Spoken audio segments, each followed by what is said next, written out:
Cualquier persona, entiendo yo, que, bueno, que yo conozco y por mi propia experiencia, que haya profundizado con cierta disciplina sobre un pranayama en concreto, o sea, que haya sido fiel a una técnica durante un tiempo y la haya perfeccionado, entiende esto que acabas de comentar de ese estado de pratyahara, que es como una situación, una sensación o un estado muy diferente al que a lo mejor llegas por meditar o que medites todos los días 1 o 2 horas, no es la misma sensación.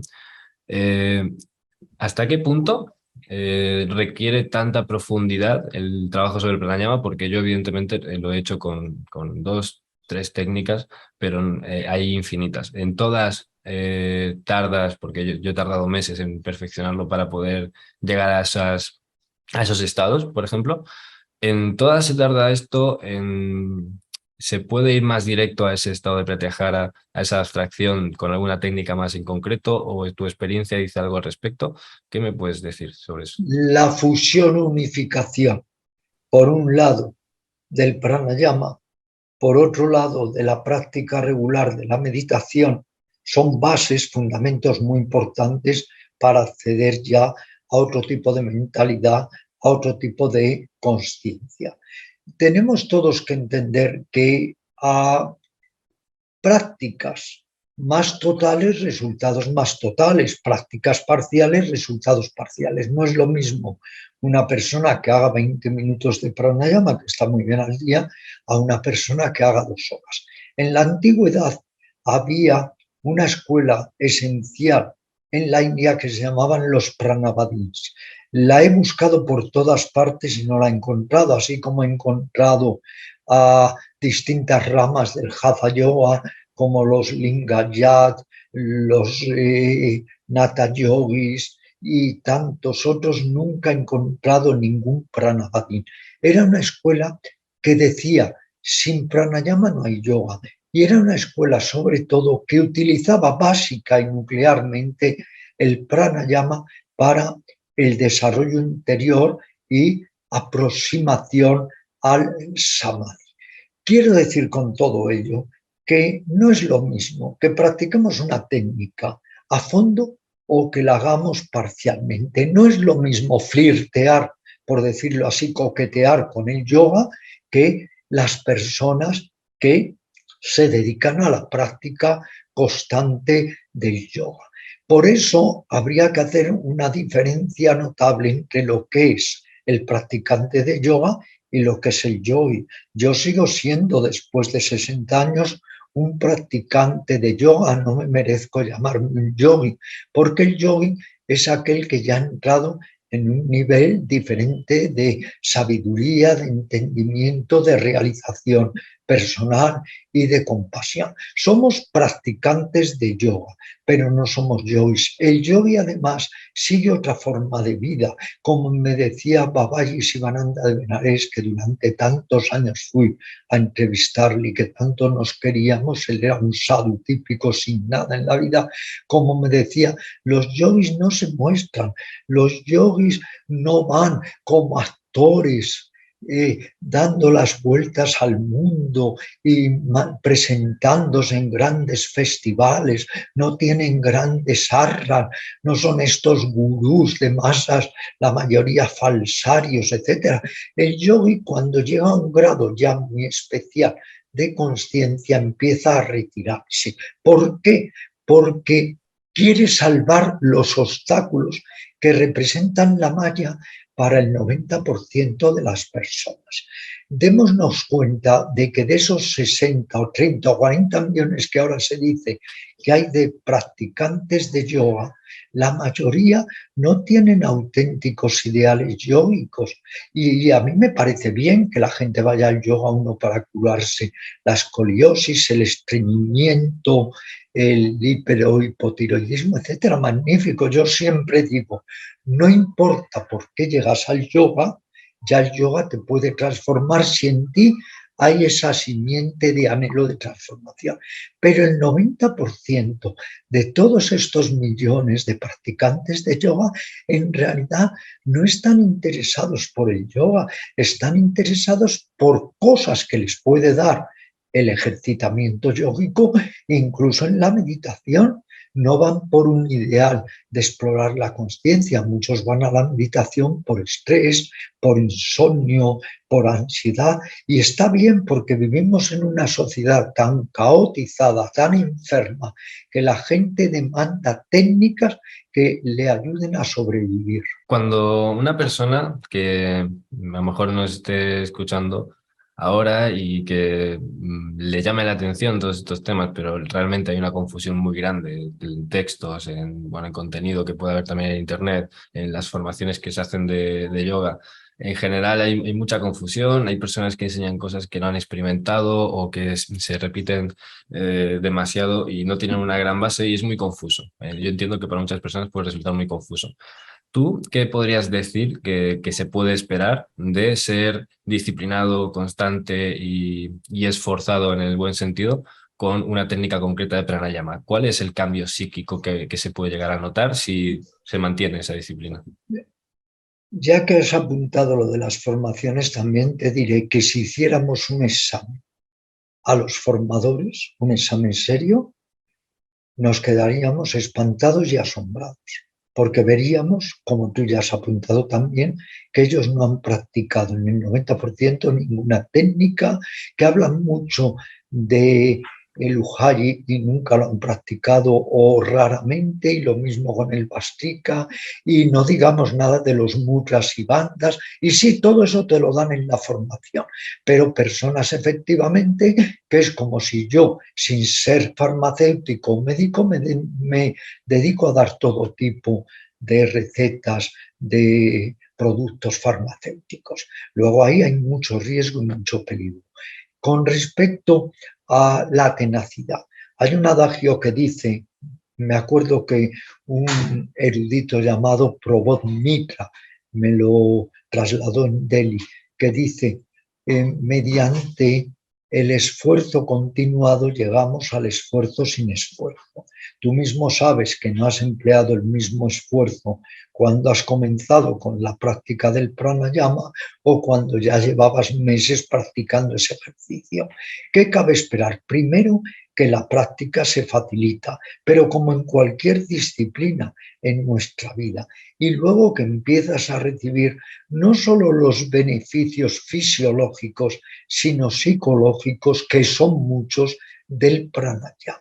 Y sobre todo que aprendes a conectar con tu respiración, que en la vida diaria no tienes por qué estar haciendo pranayama, pero tienes ahí esa aliada, tienes tu eje, tienes tu centro de gravedad permanente, que es tu respiración.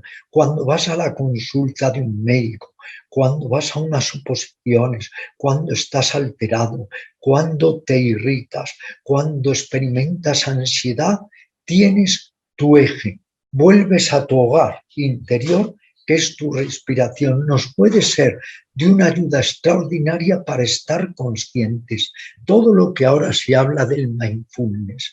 El mindfulness en la vida diaria es muy difícil. Sí, la gente ahora, los maestros de mindfulness te dicen constantemente, atento, atento. Y que, como si a mí me dicen que suba a la cima del Everest, muy bien, una idea, una ensoñación.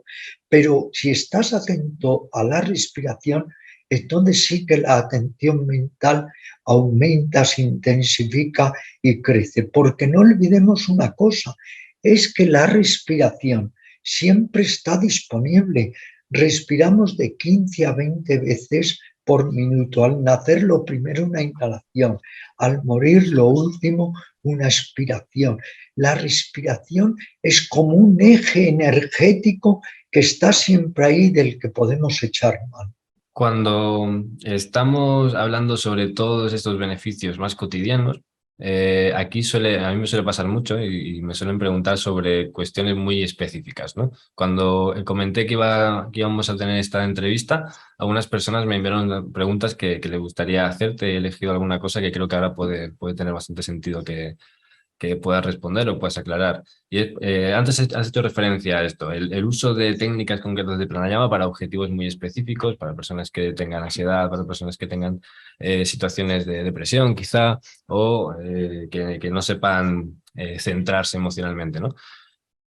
¿Sabrías o sería apropiado hablar de técnicas asociadas directamente a, por ejemplo, una técnica concreta de pranayama para la ansiedad, o hablar de esa manera igual es demasiado simplista y puede ser contraproducente. Hay que tener cuidado con las recetas, porque a veces caemos en el reduccionismo o utilizamos el yoga como una panacea.